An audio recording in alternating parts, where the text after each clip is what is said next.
Mentrang ba ka jelau kon ke sang mau la kentai ya ka jing keno kileng persya ba ka soka ka julen Beit halo ka jing don ka jing ti Dewiong bean habakren menta ka sngi ka kanyo tarik kalang kot ajab phunreu Conrad laong ba ka soka nandu basdang ka jukren Pynshai Kdar bakam julen handai lada keni ya ka priang ja jong ki breu kimban se ban sim wat ya ka lenti ka ba ru namar ba ka than ka po jongki ulong ba ka soka ka ju kala ujol mukot duma lada ki hajar teli kala kem ye gibreu la da ki hajar ngut kala khang ye ki pa Dewiong la bun phau teli handai gibreu kindang thawat hi ban ti Dewiong namar ba ki im hakani ka kam da ki spa snem kampel la da dei ban pha wat ki jing im jong ki ru long ba kam dei ki basuk ye ka suka ban le menta ban dep no la shai bat dei ban sku thu ye ka history jong ni ka kam bat la kermen ba menta lamba ka jing sedang ka jing ti da ka scientific method ye ka ni kam ti Dewiong kan plilat biang ye gibreu ban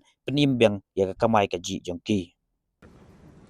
So we are absolutely not in a denial mode. Absolutely not. All we are saying is that there is a history to how coal was mined in the past. And then there was a system, a ruling, a court that ordered that you cannot mine again in the way that you used to mine. And suddenly livelihoods were stopped. All we are saying is that if you snatch away a livelihood, if you snatch away the food on the table for a person, it's not easy, not simple for anybody to tell the person that you can't do it, because the person will be looking at how they'll take care of their family, because that's what they were doing for the last 200 years. I mean, they means the entire generations were doing for 200 years. So you have to understand the background with which things are happening.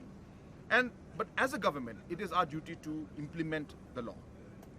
And while we do that, we realize that there is obviously we have got limited manpower. These activities are happening in different corners of the state.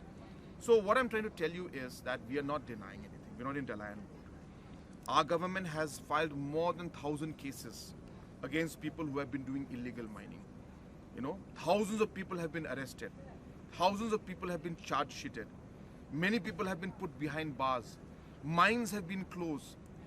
But while we do that, can we say that we can just stop everything around the state? We'll tell everybody, please stop it.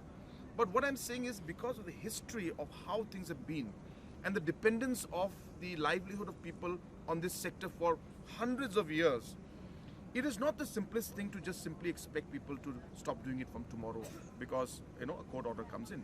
They will risk their life. They will risk their them being arrested. They will risk themselves being in whatever danger. They will risk. I'm not saying they should. Please don't think I'm promoting it. I'm just telling you the fact. So they will say that, look, we were doing this for many years. Now suddenly court says you can't do this. Government says you can't do this. Who's going to feed my children? So what I'm trying to tell you is that it's not easy for us to just simply say you can't do it from tomorrow and expect the whole world will listen to us. There are challenges. This is a very, very complicated process. But I think what is important is that we have seen that we have gone through that phase where we kept arresting people, we kept closing mines, we kept filing cases, we had filed charge sheeted, then somebody again mines somewhere, then again we pick the person up, we close it, then we go this side, again we close it. So this thing has been happening, it will continue happening in the future. So we're not in denial mode, we are acting very tough, we are doing, but one must understand the history of how this, why this is happening. But government will be firm. We are being firm. We are taking action against anybody where we find that there's an illegal activity going on. We're continuing to arrest people. But I expect that the worst is maybe behind us. There will still be certain challenges we'll face in the future.